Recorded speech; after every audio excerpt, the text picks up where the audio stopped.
It seemed like we would have to wait longer for SpaceX to launch Starship for the 9th time. But wait, that was just the standard from a few days ago. Now we're facing a completely different situation. Starship version 2 will be taking off sooner than ever, right in mid-May. Of course, this is not an unfounded statement, but has been confirmed through reliable sources. So, let's find out on today's episode of Alpha Tech. As we know, SpaceX recently conducted a high-stress static fire test of the next Starship version 2 vehicle, known as Ship 35, in preparation for the important upcoming Starship Flight 9. Originally, had the test gone smoothly, SpaceX would have been ready to launch within the week. However, the results revealed an issue with one of the Raptor engines, prompting the immediate return of Ship 35 to the production site on May 2nd. At that moment, many speculated about deeper problems with the Raptor 2 engines, especially the Raptor vacuum variant, and predicted that SpaceX would need a significant amount of time to identify and resolve the issue. Surprisingly, and contrary to expectations, SpaceX acted swiftly and replaced the problematic engine almost immediately. This replacement was spotted on the evening of May 3rd at Starbase, signaling the team's decisive commitment to getting Ship 35 back on track. A new static fire test with the newly installed engine is expected within days. This upcoming test will help confirm what went wrong with the original Raptor engine and provide a clearer view of the improvements SpaceX has made for the next mission. It's important to remember that engine problems have been recurring in the last 2 launches. For example, during Flight 8, footage from the engine bay showed a small fire near the Raptor vacuum area just before a series of engine failures caused the vehicle to lose control and ultimately fail its mission. This latest engine swap, along with other modifications SpaceX may have implemented, such as new shielding, enhanced fire suppression, and improved ventilation systems, demonstrates the team's determination to overcome these persistent technical challenges. SpaceX's turnaround speed is truly impressive and overwhelming. It's clear they are highly committed to keeping Flight 9 on schedule and avoiding launch delays that could backlog their fleet. One strong indicator of this push is the issuance of an official navigational warning for the Indian Ocean, which is the designated landing zone for Ship 35. This notice aligns with past Starship missions, in which the vehicle targets a splashdown in the Indian Ocean after re-entry. Operations are typically scheduled for early morning local time to optimize visibility for tracking and recovery. The warning covers a 2-week launch window from May 9th to May 22nd, with the most likely flight times being in the early morning. Additionally, a local notice to mariners, LNM, has been issued, indicating a launch window from May 19th to May 28th, 2025, from SpaceX's Starbase facility in Boca Chica, Texas. These notices strongly suggest a launch attempt is imminent, with the latter half of the window, especially around May 20th, looking particularly promising based on current preparations and past launch patterns. That's not all. On another front, a NASA WB-57 aircraft has been scheduled for a visual support mission. The WB-57, a high-altitude research aircraft, has been used by NASA to gather data during SpaceX's Starship tests, specifically for the scientifically calibrated in-flight imagery program. This program employs advanced multispectral imaging to collect global surface temperature data during hypersonic re-entry, helping to validate thermal protection systems, TPS, for Starship, and broader applications like entry, descent, and landing, EDL, on Mars. For example, in previous Starship tests, the WB-57 flew at altitudes of 60,000 feet to capture infrared imagery of the spacecraft's re-entry, providing critical data that would be impossible to obtain from ground-based observations. The placeholder dates of May 21st to 22nd closely align with the navigational alerts issued for Starship Flight 9, the HydroPack nav warn for the Indian Ocean re-entry zone, May 9th to 22nd, and the local notice to mariners, LNM, for a launch from Boca Chica, Texas, May 19th to 28th. This overlap suggests that the WB-57 may indeed be scheduled to capture imagery of Ship 35's re-entry during this time frame. Although the placeholder is not explicitly tied to Starship, since NASA also uses the WB-57 for a variety of missions, such as eclipse observations and hurricane studies, the timing and context strongly suggest a connection. Notably, NASA has previously coordinated WB-57 flights with orbital Starship test missions to collect key aerodynamic data. This development casts doubt on speculation that the Starship Flight 9 launch might slip into June due to the recent Raptor engine issue during testing. In fact, it reinforces the likelihood that the launch will still happen in May, more specifically, between May 20th and 23rd. Now, let's take a closer look at the expected timeline. The static fire test of Ship 35, S35, at the Massey test site is a critical milestone. This test involves firing the Raptor engines while the vehicle remains anchored to the ground, verifying their performance, thrust vectoring, and integration with the ship's systems. A successful test ensures that S35's propulsion system is ready for flight. If the test goes smoothly, SpaceX can confidently proceed with the next steps. Any anomalies, however, could delay the schedule, as engineers would need to diagnose and resolve issues, potentially pushing integration to later in May.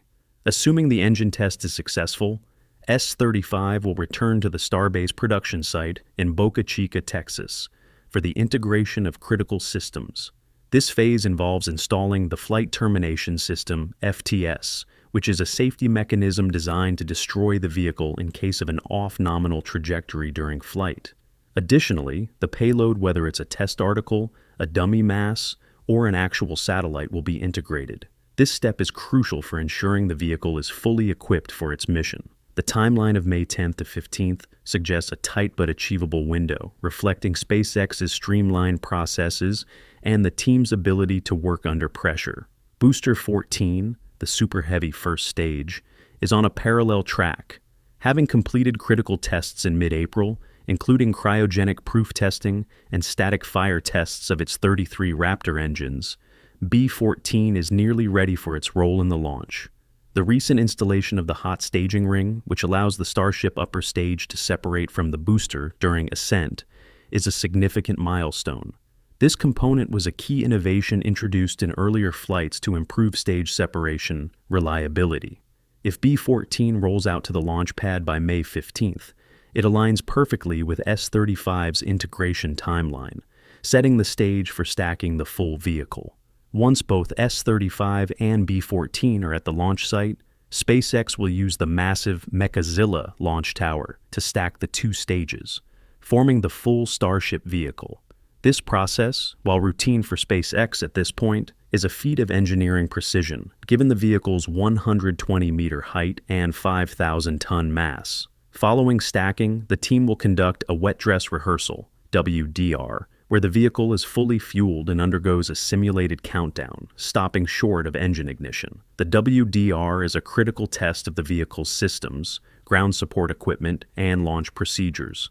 Completing these steps by May 20th keeps the tentative launch date of May 20th, 2025 within reach, though any delays in earlier phases could push this to late May or early June.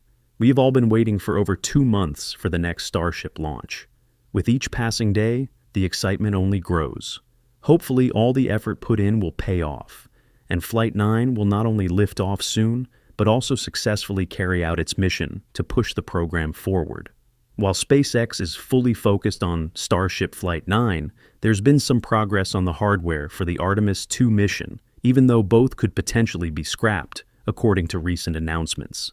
As of May 2025, the SLS, often described as NASA's mega rocket, is nearing completion inside the Vehicle Assembly Building, VAB, at Kennedy Space Center, KSC, in Florida.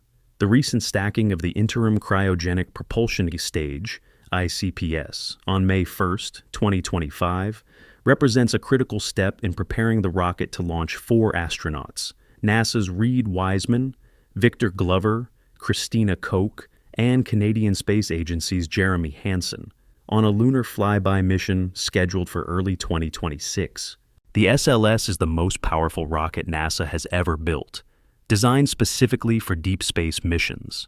Standing over 320 feet tall, it combines a massive core stage, 2 solid rocket boosters, and upper stages like the ICPS to propel the Orion spacecraft beyond low Earth orbit.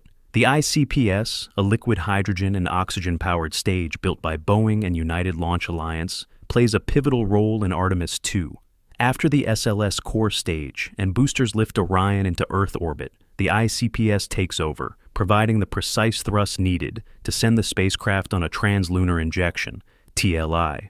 This maneuver places Orion and its crew on a free return trajectory, a path that uses the moon's gravity to slingshot the spacecraft around the lunar far side and back to Earth without entering lunar orbit. The ICPS stacking process, completed on May 1st, 2025, involved hoisting the 8.5-ton stage from the VAB floor and carefully aligning it with the SLS stage adapter.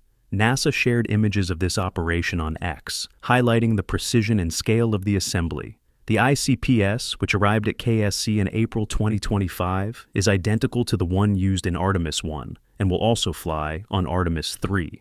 Its role is temporary, as NASA plans to transition to a more powerful exploration upper stage, EUS, for future Artemis missions, assuming the SLS program continues beyond Artemis 3. The Orion spacecraft, built by Lockheed Martin, is the crew's home during the mission. It consists of a crew module for the astronauts and a European Service Module, ESM, provided by Airbus for the European Space Agency, which supplies power and propulsion. Orion was delivered to KSC in early May 2025 and is undergoing processing at the Exploration Ground Systems facility before integration with the SLS in the VAB. A significant challenge for Artemis 2 has been addressing damage to Orion's heat shield during Artemis 1's re-entry in December 2022. The ablative heat shield, designed to protect the spacecraft from temperatures exceeding 5,000 degrees Fahrenheit, experienced unexpected charring and material loss. NASA's investigation identified issues with the shield's material behavior under hypersonic re-entry conditions, leading to a year-long delay for Artemis 2 and Artemis 3. Engineers have since implemented fixes, including adjustments to Orion's re-entry trajectory to reduce thermal stress, and are confident the issue is resolved for Artemis 2. However, that reason alone isn't enough to convince many people of Orion's safety. Combined with previous concerns, the SLS and Orion programs now face an uncertain future.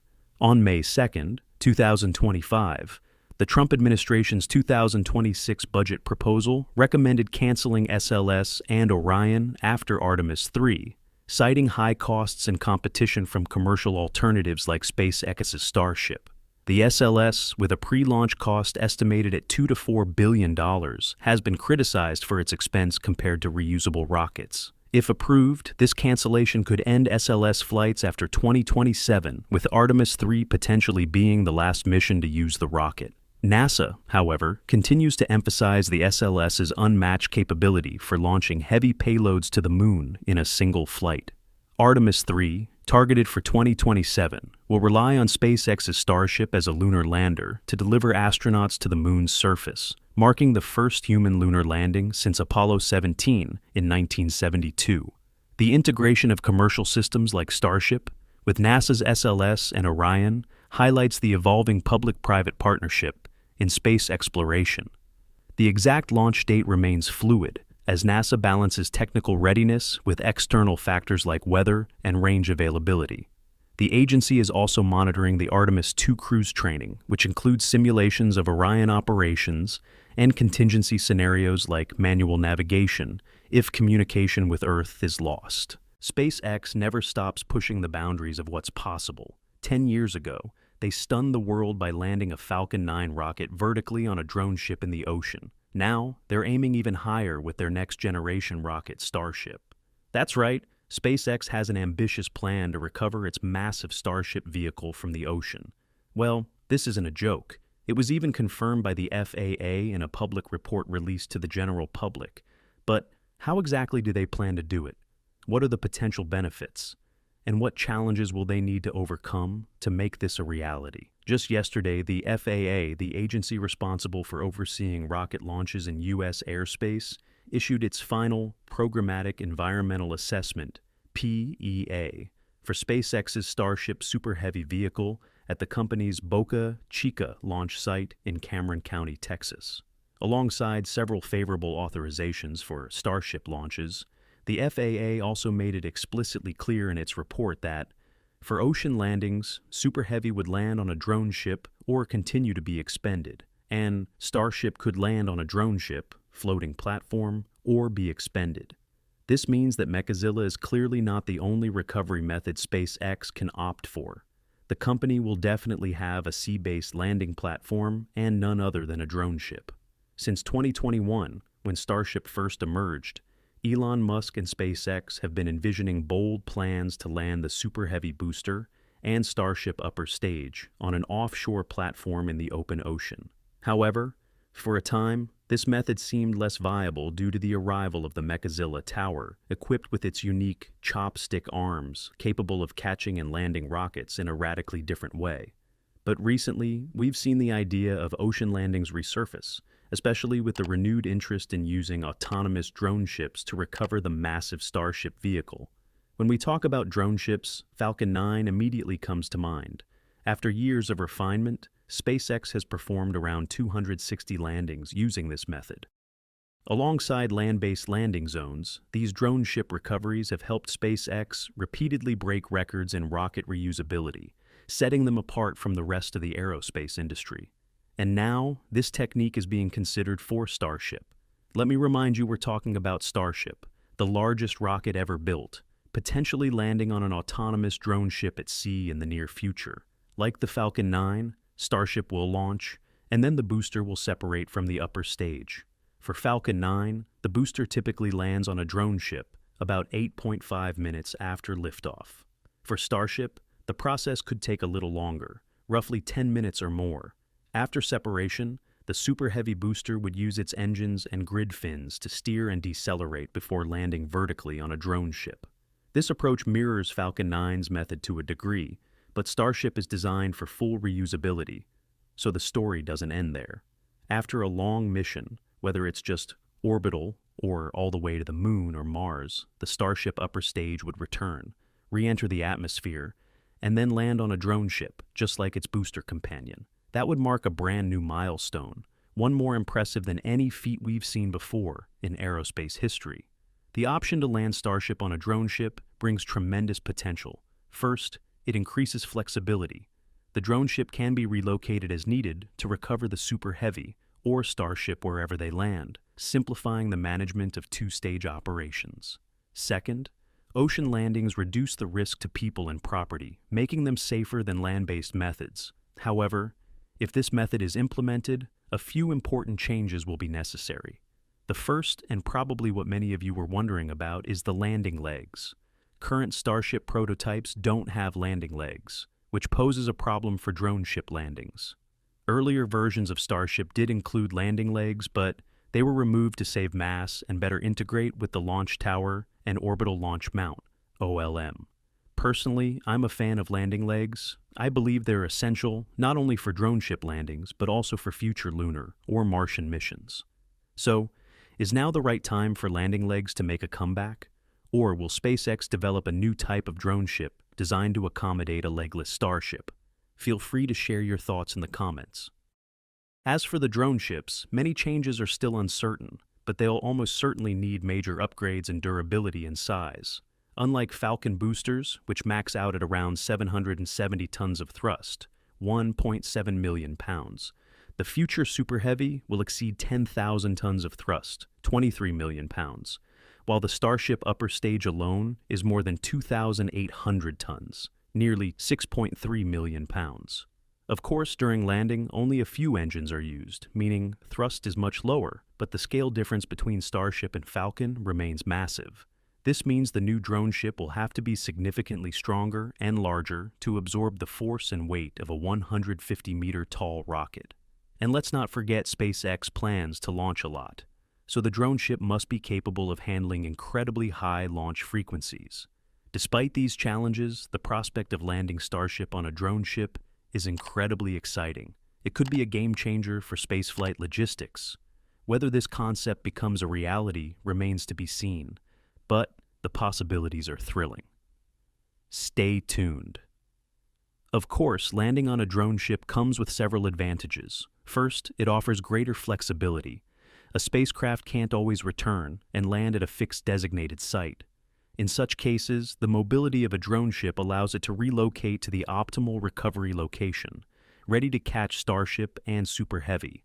This method addresses limitations associated with landing at designated zones or using the Mechazilla arms, which may involve challenges related to precision control and fuel requirements. Another key advantage of drone ship landings is safety. Offshore landings help minimize potential impacts on nearby infrastructure. In the event of an accident, the ocean can absorb explosions and debris far better than land-based sites, where debris might scatter widely and pose risks to nearby facilities and equipment. This is a notable concern with the Mechazilla method, which demands extreme precision and poses a risk to surrounding infrastructure, especially tank farms. Drone ships mitigate this risk by providing a safer, more isolated landing environment. Of course, this doesn't diminish the capabilities of the Mechazilla system. Each approach has its own unique strengths. Mechazilla excels in rapid recovery and turnaround, something drone ships can't match. That quick turnaround is critical to SpaceX's high-frequency launch goals. To enable drone ships for regular operations, SpaceX will need to solve the challenge of rapidly recovering Starship to meet future high-launch demands. This will require careful engineering and creative solutions. Another challenge involves modifying the Starship's design to suit drone ship landings. For example, the Falcon 9 booster uses landing legs for a safe touchdown, a feature that current Starship prototypes lack. Adding landing legs could become essential, not only for drone ship landings, but also for future missions involving lunar or Martian landings. As a fan of landing leg-equipped starships, I personally hope SpaceX considers this upgrade would increase Starship's versatility and ensure safe landings in various environments. Or, for those like me who appreciate both landing methods, there's an intriguing alternative: building landing towers on drone ships. This would allow even legless starships to land at sea. It would be more feasible if the platform had high stability, such as the 2 oil rigs SpaceX once owned. However, using drone ships would still offer more flexibility. SpaceX could increase the size and stability of drone ships to support this method, especially considering FAA descriptions that future starships could reach 150 meters in height and produce massive thrust. Successfully deploying this approach would unlock enormous potential. Landing on drone ships wouldn't replace other methods. Instead, it would provide more options for SpaceX and further expand the global reach of Starship. Drone ship landings hold significant potential, especially when considered in the context of Starship's Earth-to-Earth transportation concept. SpaceX has been exploring the Earth-to-Earth idea for quite some time, and with recent progress on Starship, it may finally be time to take the first concrete steps. In March of this year, the U.S. Air Force posted a notice in the Federal Register outlining plans to build 2 rocket landing pads on Johnston Atoll, located about 700 nautical miles from Hawaii. This initiative is part of the Rocket Cargo Vanguard program, aimed at delivering critical supplies to any location on Earth in 90 minutes or less, using a SpaceX rocket launched into space and returning to Earth. Additionally, back in July 2024, SpaceX was in talks with officials from both the United States and Australia about landing and recovering one of its Starship rockets off the coast of Australia. After landing on a drone ship, the Starship would be towed to an Australian port for refurbishment. One might wonder how such a recovery operation could be efficient, given Australia's distance from the United States. But this aligns perfectly with SpaceX's Earth-to-Earth plan. The company envisions building multiple launch facilities worldwide, functioning similarly to commercial airports. SpaceX would construct launch towers, secure regulatory approval, and establish fuel infrastructure across the globe. Geographically, Australia lies almost directly opposite the United States, making it an ideal candidate for Starship's first offshore base. If successful, SpaceX could expand this model to other international locations. Starship would then be able to land on either towers or drone ships, undergo refurbishment, and launch again from a global network of launch points. This setup would not only enhance operational flexibility, but also dramatically increase SpaceX's global reach. The potential impact is vast. Beyond expanding Starship's presence across the planet, the drone ship strategy is essential for SpaceX's long-term space ambitions. However, there are serious challenges ahead. In addition to rapid refurbishment and potentially adding more landing legs or mechanisms, SpaceX will need a robust fleet of drone ships to support the scale of operations it envisions. Right now, even with just a few dozen Falcon 9 boosters in rotation, SpaceX requires 3 drone ships, and even that sometimes proves insufficient, requiring land-based landings to fill the gap. In the near future, SpaceX plans to operate hundreds of Starship prototypes. According to the Environmental Impact Statement, EIS, for its Florida facilities, the FAA has approved up to 40 Starship flights per year from that location, with an additional 25 flights annually from Starbase in Texas. Ultimately, SpaceX's goal is to scale operations to thousands of flights per year to support Mars colonization. Reaching that level will require a vast fleet of drone ships operating globally, which is equally critical to the success of the Earth-to-Earth transportation model. Even before Starship enters full operational service, its potential is undeniable. A powerful fleet of drone ships and efficient recovery procedures will be crucial to realizing SpaceX's vision for Starship and its broader goals in space exploration and interplanetary travel. Landing Starship on drone ships represents a bold leap forward, elevating its capabilities to a new level. This approach paints a future in which frequent launches, rapid recovery, continuous reusability, and global operations become the norm, a highly ambitious vision that even pioneering organizations like NASA once considered unattainable. Yet, SpaceX is now poised to make that vision a reality, positioning itself as the leader in aerospace innovation. Skeptics may dismiss the plan as unrealistic, but history has shown that similar doubts were once expressed about Falcon 9's ability to land on a drone ship. Today, that feat is routine. As we continue to observe, SpaceX is consistently pushing the boundaries of what's possible and redefining the frontiers of space exploration. Oh no, is this really happening again? We've already seen Raptor 2 suffer a major failure during Flight 7, then again in Flight 8. And now, once more, it's run into big trouble, this time during a static fire test. No massive explosion, no vehicle lost. But the accident was serious enough that SpaceX had to immediately delay the launch of Flight 9. So, what exactly went wrong with Raptor 2 this time? And is it finally time to move on to Raptor 3? You know what? I think SpaceX really needs to shift gears and go all in on Raptor 3. Because once again, Raptor 2 just failed on them, and this time, it wasn't just a small hiccup. The good news? It happened during a ground test, not up in space. But if it had, this would have been the 3rd engine failure in a row since Flight 7. That's not a streak they want to continue. Let me break it down for you. In the early hours of April 29th, Starship 35, or S35, was rolled out from Mega Bay 2 and moved to the Massey test site. This came about 2 weeks after its Raptor engines were delivered and installed, signaling that it was ready for pre-Flight 9 testing. Later that same day, S35 completed a cryo test, a key but straightforward step to ensure its tanks and plumbing systems are ready for full-scale operations. Then came the big moment. On the night of April 30th, S35 fired up for its very first static fire test. In the darkness, a bright plume of fire burst out from the sea-level Raptor engine. And no, they didn't go full throttle just yet. The low intensity of the flame made it pretty clear that only one engine had been ignited. That was later confirmed by SpaceX. This test involved only partial fueling, just a bit of methane, and less than a third of the liquid oxygen tank was filled. The footage you're seeing here was posted directly on SpaceX's official X account. It shows a single booster engine firing for about 7 seconds. Everything looked smooth, no anomalies, no drama. But as they say, that was just the tip of the iceberg. The real trouble showed up the next day.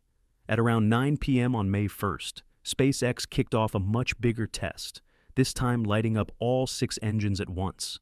It started off as expected. 6 Raptors roaring to life, spewing fire like dragons. But then, something wasn't right. Out of nowhere, a massive plume of smoke erupted behind the vehicle. Seconds later, bright flames surged underneath the Starship, and that white vapor cloud. It turned orange, shooting more than 300 feet into the sky, like a full-on industrial fire. You could see the fire licking at the pad infrastructure. The heat was so intense, it lit up the entire area like daylight. Flames curled around the rocket's legs. Sparks and embers scattered into the air. For a moment, it looked more like a failed launch than a controlled test. For 25 long seconds, it raged. Then, silence. The fire dimmed. The glow faded. But the worry lingered. And sure enough, those concerns were valid. Something did go wrong during Ship 35's static fire. One of the vacuum-optimized Raptor engines, E5, appeared to explode mid-test. It was an eerie repeat of what happened during Flight 8. A blast, then a fuel leak, and with the engines still running, the leaked propellant ignited, triggering the inferno we all saw. At first it looked bad, like seriously bad. But on closer inspection, things weren't as dire as they seemed. The ship itself, still intact. The damage was mostly limited to the engine, just one RVAC Raptor, and SpaceX is already moving fast. On May 4th, a truck carrying a replacement engine showed up at Starbase. Ship 35 is getting patched up as we speak. Another static fire is expected once the fix is done, and believe it or not, a late May launch could still be on the table. But a Raptor engine explosion like this is extremely rare, especially after Ship 35 had already passed a cryo test and a single-engine static fire. There was no launch, so it couldn't have been caused by flight-related stress or vibration. At this point, it's best not to speculate. SpaceX will do what they always do: dig into the data and figure out what went wrong. If it's something worth sharing, they'll let us know. And yeah, while this is definitely a setback, and I'm sure the team's not thrilled about it, it's still way better than having the thing blow up again and triggering another FAA investigation. After the test, Ship 35 was moved back to Mega Bay 2. There, it's undergoing a more thorough inspection to check for any hidden damage from the static fire, especially in critical areas like the engines, heat shield, and propellant tanks. Any signs of wear or damage will be addressed during this stage, including the replacement of the damaged RVAC engine. Once that's done, teams will begin installing the flight termination system and the payload. These steps also involve continuous monitoring, with careful verification before, during, and after installation to make sure the vehicle is in top shape for integration and flight. Although it's still unclear how long the repairs will take, the issue that occurred earlier this month has definitely shaken things up. Initially, Starship Flight 9 was targeting a launch in the third week of May, but now it may be delayed by 1 to 2 weeks. The launch could now slip to late May, or worse, even early June. That would stretch the turnaround time between launches to nearly 3 months, a noticeable slowdown compared to recent performance. But if a few extra weeks can help ensure a safer, more successful flight, then the delay is absolutely worth it. The reason for the delay? SpaceX is taking extra time to inspect the vehicle and replace the damaged RVAC Raptor. Once that's done, they'll need to run through another round of cryo testing and static fire, just to make sure everything checks out. If all goes well, Ship 35 will head back to Mega Bay 2 for payload integration, loading up Starlink satellites into the PS dispenser and some simulated cargo mass. But all of this takes time. We're likely looking at a delay of at least a few weeks, which could push back the broader launch schedule. And if these technical hiccups keep popping up, hitting that ambitious 25 launch goal for the year, that's going to be a serious challenge.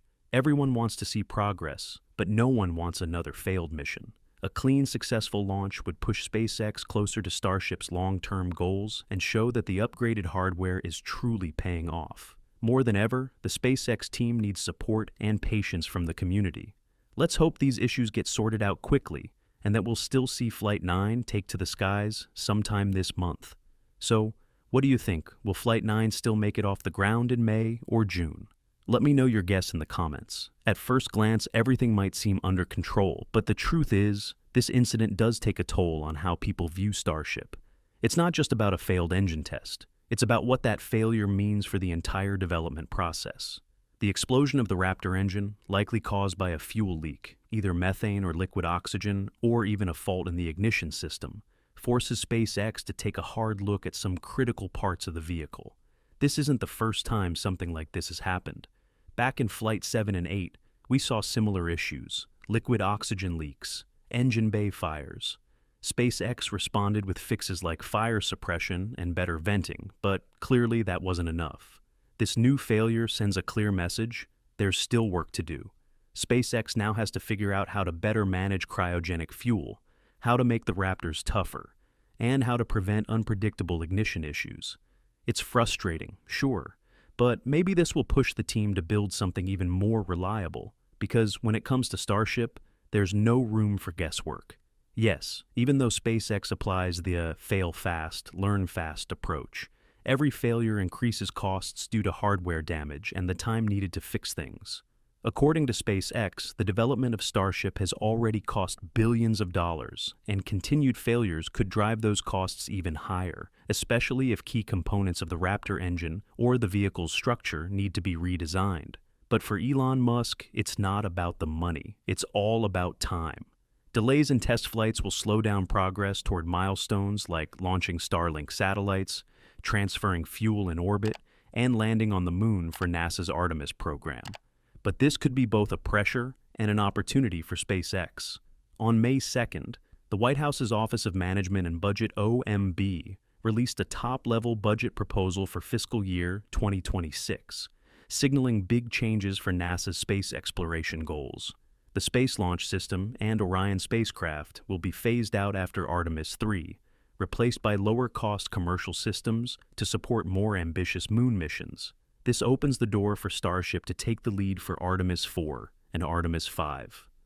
The White House also proposed focusing on Moon and Mars missions, with over $7 billion allocated for moon exploration and $1 billion for Mars-focused programs, aiming to outpace China in the space race. This aligns perfectly with the original goals for Starship, which was created to explore space and push the boundaries of human exploration beyond Earth. The full budget proposal is expected to be released in late May. Yeah, NASA's shift towards commercial solutions could open up exciting new funding opportunities for SpaceX, giving a big boost to the development of the Raptor 3 engine. The phase-out of SLS and Orion after Artemis 3, expected in 2027, could really speed up Starship's integration into the Artemis program, especially with Starship playing a major role in the Human Landing System, HLS. The Raptor 3, aiming for 280 tons of thrust and eventually 330 tons force with a design that doesn't even need a heat shield, is key for Starship to meet NASA's needs. With extra funding from NASA, SpaceX could ramp up production and testing of Raptor 3, getting it ready for launch way faster. Musk also revealed that Raptor 3 has almost twice the thrust and much higher reliability than Raptor 1, despite costing about 4 times less. For someone who's focused on cutting space costs, this is definitely a goal that needs to be achieved as soon as possible. Beyond just funding, the new budget proposal emphasizes the goal of beating China to the moon and sending humans to Mars, aligning perfectly with SpaceX's objectives. With financial and political support from the Trump administration, SpaceX could be allowed to increase the frequency of Starship launches later this year, facing less interference from the FAA. These launches will provide real-world data to fine-tune the Raptor 3 engine, helping it reach the necessary reliability and performance sooner. At this point, the launch of this new engine later this year wouldn't come as a surprise. After deciding to move SpaceX's headquarters from Hawthorne, California to Starbase, Texas, Elon Musk proposed to transform Starbase into a city, and that decision has now become a reality. This comes as a powerful shock to California state authorities who have lost SpaceX and Elon Musk. They will certainly regret it, as what SpaceX is about to accomplish at Starbase City will leave them astonished. The campus for SpaceX's Starship system, known as Starbase, can be seen for miles. Its launch site towers over the remote coastal flatlands that have long defined this southern tip of Texas. For the past decade, SpaceX has developed this area, building a spaceflight system designed to take humans to Mars and conducting 8 suborbital test flights of the world's most powerful rocket. People who come here to fish in the Gulf now pass through a corridor of rapid construction, heavy machinery, and enormous propellant and water tanks. And soon this area, known as Starbase, will be the newest city in Texas. On Saturday, voters supported a move to incorporate as a Type C municipality and elect a small city government with a mayor and 2 city commissioners, according to unofficial election results from Cameron County. The Starbase area has 283 registered voters, and the vast majority are SpaceX employees. Voters decided overwhelmingly to incorporate. Nearly every vote cast was in favor of it, the unofficial results showed. The Cameron County Commissioner's Court will need to certify the results, and the change will go into effect once the county judge enters an order declaring the city incorporated. Starbase, Texas is now a real city, SpaceX CEO Elon Musk said in a post on X Saturday night. To be honest, it didn't come as a huge surprise when SpaceX petitioned last year to turn Starbase into a city. Musk publicly teased the idea 4 years ago and made pleas for engineers, technicians, and builders to move to the area. He's also announced plans to transfer the SpaceX headquarters from California to the Starbase location. SpaceX has purchased large swaths of land here and employs more than 3,000 people. The vote is welcome news for Musk, who's had a rough patch lately between a public backlash to his Doge cuts and Tesla's plunging profits. Spreading less than 1.5 square miles, the new boundaries will include the SpaceX facilities and a few newly built neighborhoods around them. Of the 247 residential lots in the proposed city lines, only 10 are not owned by SpaceX or its employees, according to county records. Most of the residents are newly registered to vote in Cameron County. Nearly 95% of them have registered here since 2021.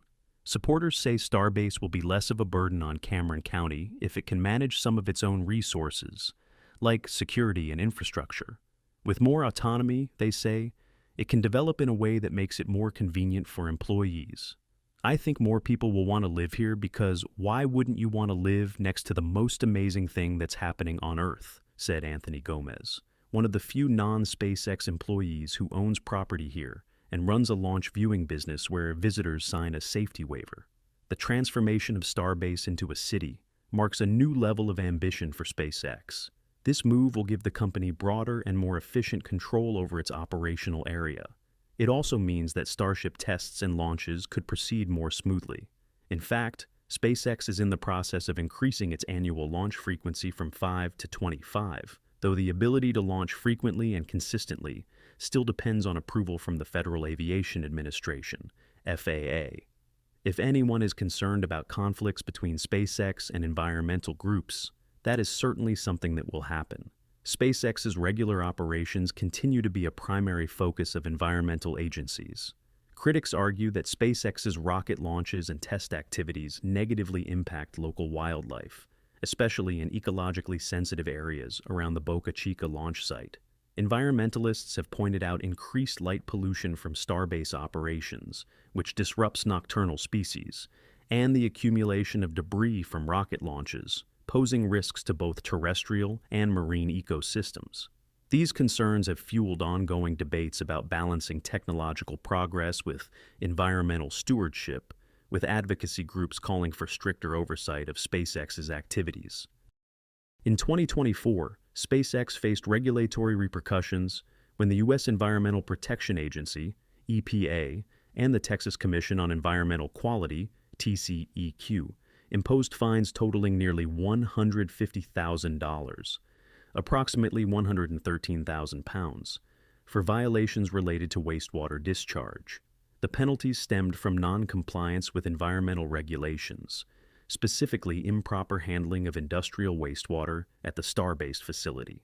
SpaceX responded by characterizing the fines as the result of administrative disagreements over documentation, emphasizing that the company remains committed to adhering to environmental laws. The company has since outlined efforts to enhance its environmental compliance protocols, including investing in advanced wastewater treatment systems and conducting regular audits to prevent future violations. However, once Starbase becomes an official city, regulatory control over SpaceX's operational area will limit the involvement of outside organizations and make it easier for SpaceX to carry out frequent Starship launches. Of course, the company continues to publicly share all documentation and environmental protection measures related to the coastal area, aiming to reassure nature and environmental advocates about the region's safety. Comment Starbase City to show your support for SpaceX's bold future growth. At this point, it becomes clear that Elon Musk didn't become one of the world's most successful billionaires by accident. He has always demonstrated an extraordinary long-term vision. Recognizing Texas's potential, Musk gradually relocated the headquarters of his companies from California to Texas. The headquarters of X Corp and the Boring Company are now located in Bastrop, a small town just outside Austin, Texas's bustling capital. Bastrop, about a 5.5-hour drive north of SpaceX's Starbase in South Texas, serves as a hub for these ventures. Rather than subjecting SpaceX to bureaucratic red tape and stifling its growth, as seen in California's refusal to increase SpaceX's launch quota due to environmental concerns and political tensions with Musk, Texas has welcomed SpaceX with incentives that promote its expansion. The Texas government has provided around $20 million in state and local incentives, including a $15.3 million grant from the Texas Semiconductor Innovation Fund in 2025 to expand SpaceX's Bastrop facility, creating over 400 jobs and generating $280 million in investment. In addition, a $7.5 million grant from the Texas Space Commission in 2025 supported a new vertically integrated facility. Cameron County offered $2 million in tax breaks over 10 years, and the Brownsville Economic Development Council provided $3 million in incentives. Previously, the state committed $15 million to expand utilities and infrastructure to the Boca Chica site, improving access to SpaceX's Starbase facility. House Bill 3447, passed in 2023, established the Texas Space Commission and the Texas Aerospace Research and Economic Development Federation to promote innovation in the space industry, including funding a Texas A&M research facility at NASA's Johnson Space Center. Texas also approved the abandonment of portions of 4 roads in Boca Chica in 2022, ensuring SpaceX could access contiguous land while preserving public access elsewhere. The state also formalized a 2013 agreement allowing county officials to close Boca Chica Beach for launches, balancing SpaceX's operational needs with public access rights. Despite these benefits, the proposal to turn Starbase into a city remains a controversial issue among high-ranking Texas officials and local residents. Incorporating marks another step toward making this part of the Rio Grande Valley the next frontier in spaceflight, but some critics fear Musk's company is becoming too powerful.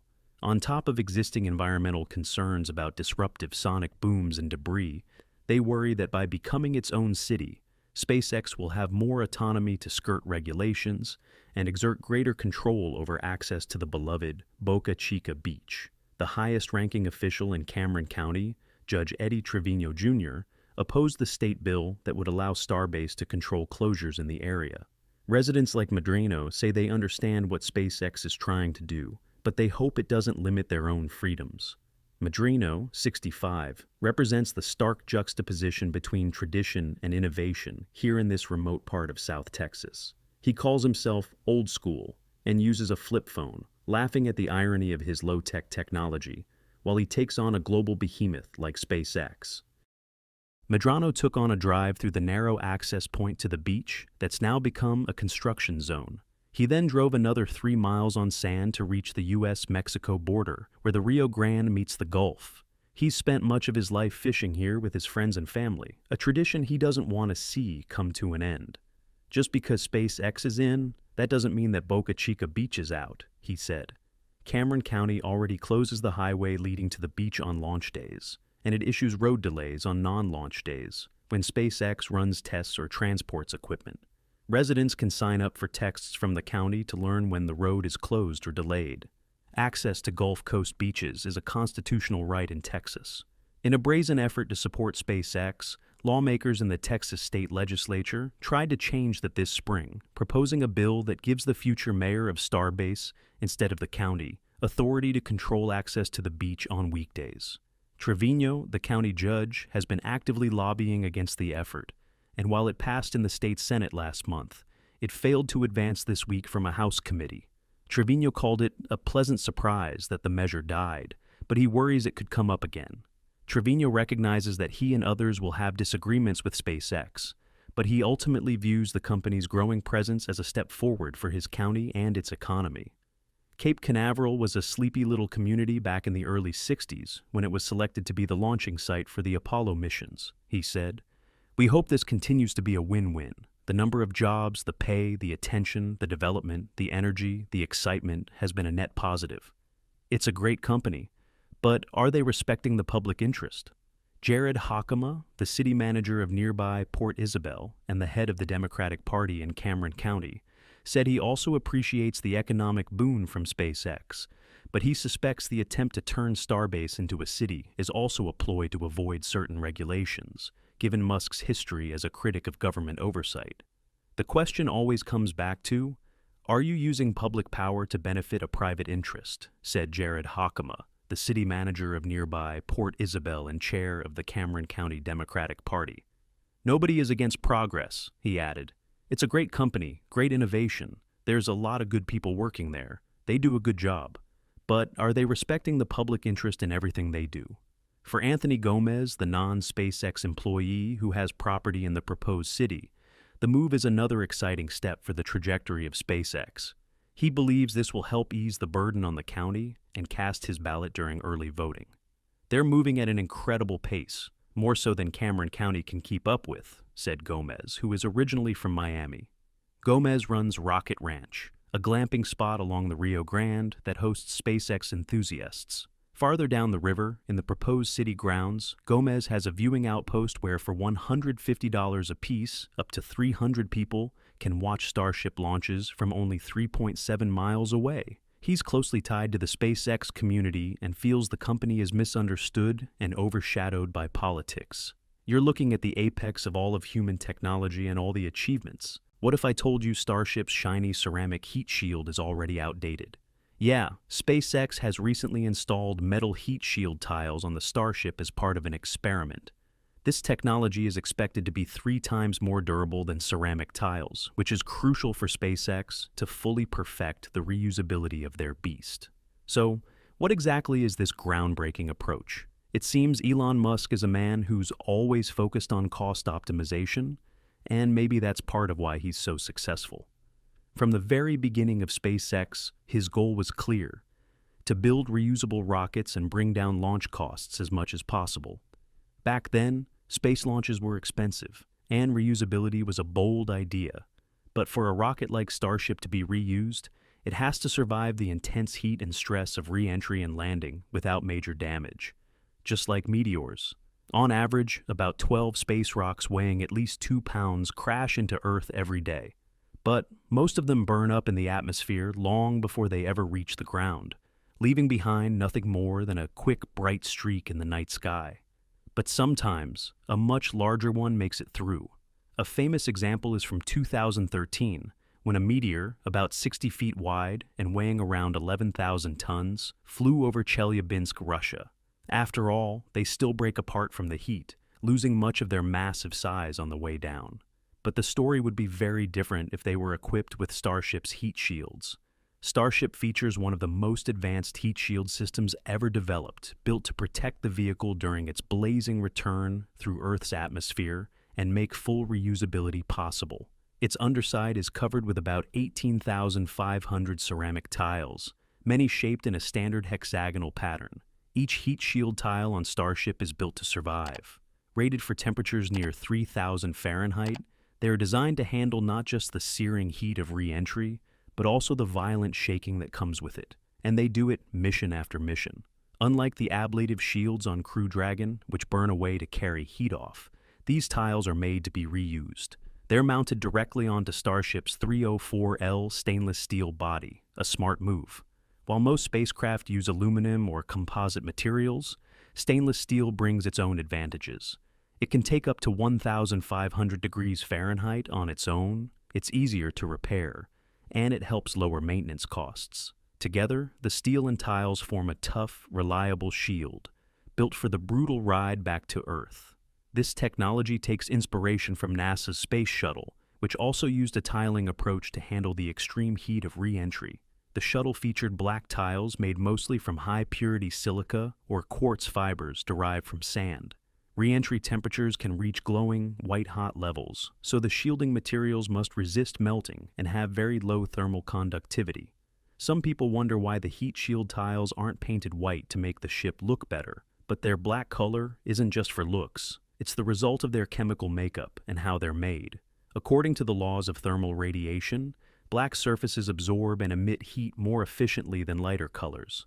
That's why Starship's tiles are black. During re-entry, they can reach extreme temperatures, and being black helps them radiate that heat away faster, reducing how much gets transferred into the ship. So, black isn't just cool, it's crucial. But building this kind of heat shield is no walk in the park. The tiles are made of ceramic, a material that's naturally brittle and tough to produce in large sheets.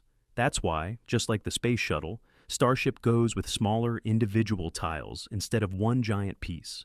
Each one is carefully installed using high-temperature adhesives or mechanical fasteners to make sure it stays locked in place during the violent ride of launch and re-entry. However, this clever design also comes with a major flaw. Ceramics aren't built for stress. They can crack, chip, or shatter under heavy vibrations, especially after multiple missions. Elon Musk once joked that it's like a bunch of dinner plates glued to a rocket that's shaking like hell. Thermal cycling, the constant expansion and contraction from extreme temperature changes, can slowly wear the tiles down. After each mission, engineers have to inspect them one by one. Some may need replacing, which adds time and cost to refurbishment. That's exactly the kind of thing SpaceX wants to cut down, as they chase the holy grail of rapid full reuse. Even putting the tiles on isn't a walk in the park. Whether you're using glue or bolts, every single one has to be mounted with almost surgical precision, because if just one tile comes loose or sits a little off, well, it could fly right off mid-flight, and that's the kind of failure you don't walk away from. So, SpaceX took a step back and tried a new angle: metallic TPS. A heat shield made of metal could fix many of the flaws in the ceramic tile system. To most people, using metal as a heat shield might sound a little strange. But for those who've been following Starship for years, it's not some wild new idea. It's more like picking up where things left off. Elon's been playing with the metal heat shield concept for a long time, just looking for the right way to make it work. In early 2019, Elon Musk shared a video showing a metallic heat shield being tested at temperatures up to 2,000 degrees Fahrenheit. In the clip, flames blast directly onto the glowing red metal, simulating the extreme heat a spacecraft endures during re-entry. Even under that intense heat, the metal holds its shape, proof of the durability and promise behind this design. The metallic TPS design SpaceX is working on is made from stainless steel, and it includes a pretty clever cooling trick. Tiny holes are built into the outer layer of the heat shield, and during re-entry, liquid, like water or methane, can slowly seep through them. This allows the shield to sweat, carrying away heat before it can build up too much. That way, the steel doesn't get hot enough to melt. As Elon Musk put it, basically, you just need a stainless steel sandwich. You run fuel or water between the layers, then let it seep out through tiny holes to cool the windward side of the rocket.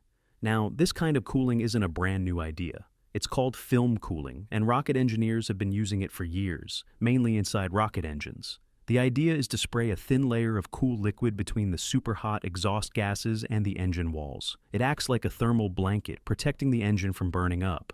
What SpaceX is doing is taking that same proven technique and applying it to the outside of a spaceship. Unlike ceramic heat tiles, like the ones currently used on Starship, metal plates can handle mechanical stress and vibration much better. Ceramic tiles are fragile by nature. They can crack or break under the intense shaking that happens during launch or re-entry. That makes metal a more rugged, reliable option. But that's not all. Metal has better reusability potential, exactly the kind of long-term thinking Elon Musk is aiming for. Over many heat cycles, ceramics tend to expand, shrink, or even fracture. Metal, on the other hand, holds its shape and integrity much better under repeated stress. And with film cooling technology built right in, using methane or water to sweat heat away, these metal shields can keep their temperature in check and last longer. That cooling trick adds a layer of protection and helps extend the system's life. Metal shields also make things easier on the factory floor. They can be made in larger sections, unlike ceramics, which have to be shaped into thousands of tiny hex tiles. That means simpler manufacturing, fewer parts, and faster maintenance. And if something does go wrong, metal panels are generally easier to repair or replace. Another big win when you're aiming to fly the same rocket over and over again. Starship's 7th and 8th flights had some metal heat shield panels on board, but since both missions failed before re-entry, they never got tested. Now we'll have to wait for Flight 9 in May to see if the metal shield outperforms the ceramic tiles. But to get a better idea of what SpaceX is trying to do, we can actually look back at vehicles that used this approach before. In the 1990s, NASA and Lockheed Martin worked on a project called the X-33 Venture Star. It was an unmanned, scaled-down prototype meant to test technologies for a reusable, suborbital spaceplane. While the project itself never flew, it did test an early version of a metallic heat shield, something very similar to what SpaceX is working on today. The engineers on the X-33 came up with a smart design, a two-layer system where the outer shell was metal and underneath it was a layer of insulation. This setup lets them separate the job of handling heat from the job of holding structure. To make that outer metal layer strong but still lightweight, they use something called a honeycomb sandwich structure. Basically, it's like a metal waffle that adds strength without adding a lot of weight. Both the honeycomb layer and the outer shell were made from Inconel 617, a nickel-based superalloy that can handle brutal heat, up to 2,000 degrees Fahrenheit during peak re-entry. That was over 30 years ago. Since then, materials and manufacturing have come a long way. In fact, in 2019, SpaceX ran its own test of a metal heat shield under direct flame at 2,000 degrees Fahrenheit, and it didn't melt, crack, or even lose shape. With results like that, SpaceX might finally be cracking the code on one of the toughest problems in rocket reusability, building a heat shield that can survive trip after trip without falling apart. However, before we get any real test results from Starship's metallic TPS, there are already a few things casting doubt on how practical this system really is. First off, a steel heat shield is a lot heavier than the ceramic tiles Starship's using now. Just to give you an idea, those 18,500 ceramic tiles only weigh about 5 tons total. That's pretty light, but if SpaceX goes with a full metallic heat shield, the weight could go up by a factor of 10. That means less payload and more fuel to lift, which isn't cheap. Second, the built-in film cooling system adds another layer of complexity. It uses tiny channels to pump methane or water through the shield to keep it cool. It's a clever idea, but it demands super precise engineering to avoid leaks or clogs. And finally, there's the cost. Developing and scaling up a metallic TPS from testing to full production could be more expensive than sticking with the ceramic system that's already been standardized. Sure, it might work better, but it risks driving up costs, which kinda goes against Elon's whole vision of making space travel affordable. Maybe one day they'll crack the code with some lightweight, low-cost alloy that changes the game. Who knows what the future holds? So, do you think metal can really replace ceramic for the most intense part of spaceflight? Let us know your take below. That's all for today's episode. Thank you so much for watching.